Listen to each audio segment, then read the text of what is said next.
ಇನ್ನು ಈಗ ಏನು ಸಿಲಿಂಡರನ್ನು ಬುಕ್ ಮಾಡ್ತಾರೆ ನಮ್ಮ ಜನ, ಅದಕ್ಕೆ ಸಂಬಂಧಪಟ್ಟಂತೆ ಕೂಡ 1 ರಿಂದ 2 ಸಿಲಿಂಡರ್ ಮಾತ್ರ ನೀಡಿದ್ರೆ ಹೋಟ್ಲು ಹೇಗೆ ನಡೆಸೋದು ಅನ್ನೋದು ಕೂಡ ಒಂದಷ್ಟು ಚರ್ಚೆ ಆಗ್ತಾ ಇದೆ.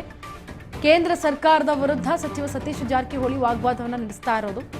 ತಿಂಗಳಿಗೆ 1 ರಿಂದ 2 ಸಿಲಿಂಡರ್ ನೀಡಿದ್ರೆ ಹೋಟೆಲ್ ನಡೆಸೋದು ಹೇಗೆ? ಕೇಂದ್ರ ಸರ್ಕಾರದ ವಿರುದ್ಧ ಈಗ ಸಚಿವ ಸತೀಶ್ ಜಾರಕಿಹೊಳಿ ವಾಗ್ದಾಳಿಯನ್ನು ನಡೆಸ್ತಾ ಇರೋದು.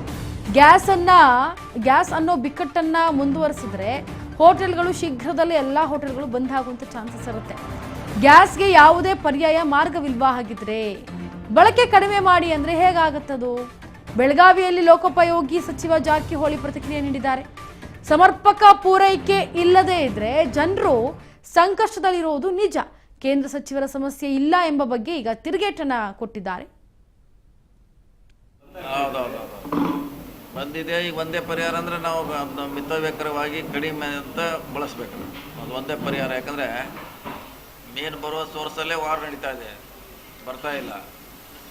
ಸೊ ಹೀಗಾಗಿ ಕಡಿಮೆ ಯೂಸ್ ಮಾಡಬೇಕು ಅಂದರೆ ಇದೆ. ಇಲ್ಲಂದ್ರೆ ಯಾಕೆ ಈಗ ಎಲ್ಲ ಕಡೆ ಆಲ್ಮೋಸ್ಟು ಬೋರ್ಡ್ ಹಚ್ಚಿದ್ದಾರೆ. ಬಜ್ಜಿ ಇಲ್ಲ, ಹೋಟೆಲ್ನಾಗ ಚಹಾ ಮಾಡೋದಿಲ್ಲ, ಬೋರ್ಡ್ ಹಚ್ಚಿಕೊತಾರೆ ಎಲ್ಲ ಬೆಂಗಳೂರಲ್ಲಿ. ಸೊ ಮತ್ತು ಇದ್ದಾಗ ಹಚ್ಚಿದ್ದಾರೆ. ಅಲ್ಲ, ಇನ್ನೊಂದು ಸ್ವಲ್ಪ ಹೋದ್ರೆ ಹೋಟೆಲ್ನಾಗ ಅವರು ಟೋಟ್ಲಿ ಹೋಟೆಲ್ ಬಂದ್ ಮಾಡ್ಬೇಕಂತೆ. ಯಾಕಂದ್ರೆ ಅವ್ರಿಗೆ ತಿಂಗಳಿಗೆ 1-2 ಮಾತ್ರ ಕೊಡ್ತಾ ಇದ್ದಾರೆ. ಅಷ್ಟರಿಂದ ಪರ್ಯಾಯ ಇಲ್ಲ, ಅದೇ ಕಡಿಮೆನ ಮಾಡಬೇಕು, ಒಂದೇ ಪರ್ಯಾಯ. ಹೌದೌದು ಬಂದಿದೆ ನೋಡಿ. ಹೋಟೆಲ್ಗಳಲ್ಲಿ ಬೋರ್ಡ್ ಹಾಕಿದ್ರು, ಎಲ್ಲವೂ ಕೂಡ ಕಾಣಿಸ್ತಾ ಇದೆ. ಈ ರೀತಿ ಆಗ್ಬಿಟ್ರೆ ಹೇಗೆ?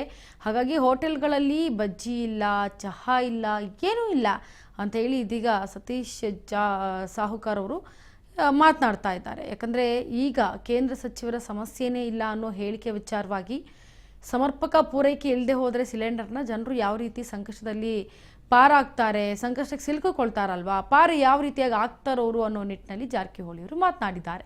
ಸಮರ್ಪಕ ಪೂರೈಕೆ ಮಾಡದೆ ಹೋದರೆ ಜನರು ಕೂಡ ಸಂಕಷ್ಟದಲ್ಲಿರ್ತಾರೆ. ಯಾವ ರೀತಿ ತಿಂತಾರೆ, ಯಾವ ರೀತಿ ಏನು, ಮುಂದಕ್ಕೆ ನಾವೇ ಅದನ್ನು ನೋಡಬೇಕಾಗುತ್ತೆ. ಸೊ ಹಾಗಾಗಿ ಹೋಟೆಲ್ಗಳಲ್ಲಿ ಕೂಡ ಒಂದು ಕಡೆ ಬೋರ್ಡ್ ಹಾಕ್ಬಿಟ್ಟಿದ್ದಾರೆ. ಇಲ್ಲಿ ಸಿಗಲ್ಲ, ಕಾಫಿ ಸಿಗಲ್ಲ, ಬಜ್ಜಿ ಸಿಗಲ್ಲ, ಬೋಂಡ ಸಿಗಲ್ಲ, ಬರೀ ಸಿಗೋದು ಒಂದೇ ಐಟಮ್ ಅನ್ನ ಸಾಂಬಾರು, ಈ ರೀತಿ ಎಲ್ಲ ಇರುತ್ತೆ. ಹಾಗಾಗಿ ಜಾರಕಿಹೊಳಿ ಅವರು ಒಂದು ಕಡೆ ಸಂದೇಶವನ್ನು ರವಾನೆ ಮಾಡಿದ್ದಾರೆ.